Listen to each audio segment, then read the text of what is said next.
विशेष चुनाव बुलेटिन के साथ मैं पूनम करकेट्टा। विधानसभा चुनाव के पहले चरण के लिए आज राज्य के विभिन्न हिस्सों में कड़ी सुरक्षा व्यवस्था के बीच शांतिपूर्ण मतदान संपन्न हुआ।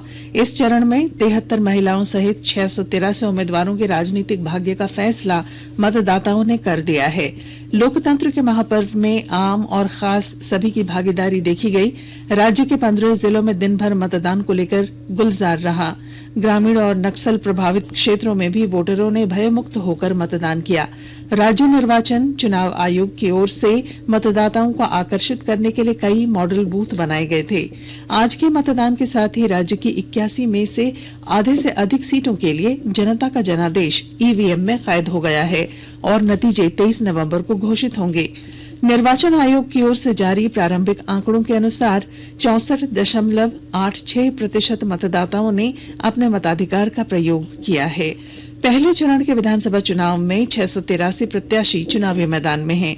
इस चरण में कोल्हान, पलामू और दक्षिणी छोटानागपुर प्रमंडल के कई कद्दावर नेताओं की प्रतिष्ठा दांव पर है। इनमें पूर्व मुख्यमंत्री चंपाई सोरेन, मंत्री बन्ना गुप्ता, मिथिलेश ठाकुर, डॉक्टर रामेश्वर उरांव, रामदास सोरेन, दीपक बिरवा और वैद्यनाथ राम शामिल हैं। इनके अलावा पूर्व मंत्री सरयू राय, सीपी सिंह, कमलेश सिंह, रामचंद्र चंद्रवंशी, के.एन. त्रिपाठी, राधाकृष्ण किशोर, गिरिडीह सिंह, सुदर्शन भगत, समीर उरांव और अरुण उरांव सहित कई दिग्गजों की प्रतिष्ठा दांव पर है। विधानसभा चुनाव के दूसरे चरण में 38 सीटों के लिए 20 नवंबर को होने वाले चुनाव को लेकर प्रचार तेज हो गया है। प्रधानमंत्री सह भाजपा के स्टार प्रचारक नरेंद्र मोदी ने आज झारखंड में 2 चुनावी जनसभाओं को संबोधित किया। श्री मोदी ने देवघर और गोड्डा में एनडीए प्रत्याशियों के समर्थन में चुनाव प्रचार किया। उन्होंने देवघर जिले के सारठ विधानसभा क्षेत्र में चुनावी सभा को संबोधित करते हुए कहा कि विदेशी घुसपैठ झारखंड की सबसे बड़ी चिंता है। उन्होंने कहा कि झामुमो, कांग्रेस और राजद गठबंधन की सरकार में बाहर से आए घुसपैठियों को यहां का स्थायी निवासी बनाने के लिए हर गलत काम किए गए हैं। श्री मोदी ने भरोसा दिलाया कि एनडीए की सरकार संताल परगना में रोटी, बेटी और माटी की सुरक्षा से कोई खिलवाड़ नहीं होने देगी।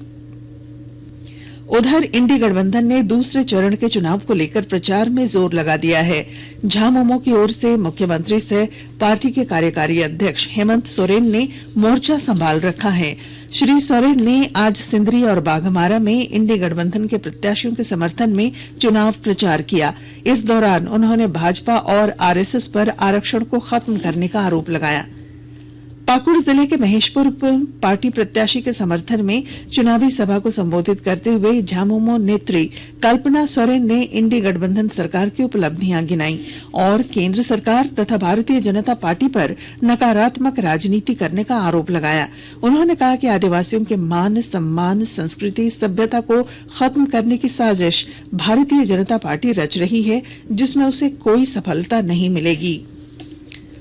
रक्षा अनुसंधान एवं विकास संगठन डीआरडीओ ने ओडिशा के तट पर एकीकृत परीक्षण रेंज चांदीपुर से लंबी दूरी की लैंड अटैक क्रूज मिसाइल का पहला सफल उड़ान परीक्षण किया है। झारखंड हाई कोर्ट ने 15 करोड़ रुपए की धोखाधड़ी मामले में टीम इंडिया के पूर्व कप्तान महेंद्र सिंह धोनी को नोटिस जारी किया है। पूर्व क्रिकेटर मिहिर दिवाकर की याचिका पर सुनवाई करते हुए जस्टिस एसके द्विवेदी की अदालत ने धोनी को अपना पक्ष रखने का निर्देश दिया। धोनी ने मिहिर दिवाकर और उनकी पत्नी सौम्या विश्वास के खिलाफ 15 करोड़ रुपए की धोखाधड़ी करने के आरोप में रांची सिविल कोर्ट में शिकायत वाद दर्ज कराई है। मिहिर दिवाकर ने इस शिकायत वाद के खिलाफ झारखंड हाई कोर्ट में याचिका दाखिल की है। और राज्य में ठंड बढ़ सकती है। मौसम विज्ञान केंद्र रांची के अनुसार अगले 2 दिनों के बाद न्यूनतम तापमान में 2 से 3 डिग्री सेल्सियस तक की गिरावट हो सकती है। मौसम विज्ञान केंद्र के अनुसार आगामी 18 नवंबर तक सुबह के समय कुहासे के हालात बने रह सकते हैं। आकाश मुख्यतः साफ रहेगा और मौसम के शुष्क बने रहने के आसार हैं।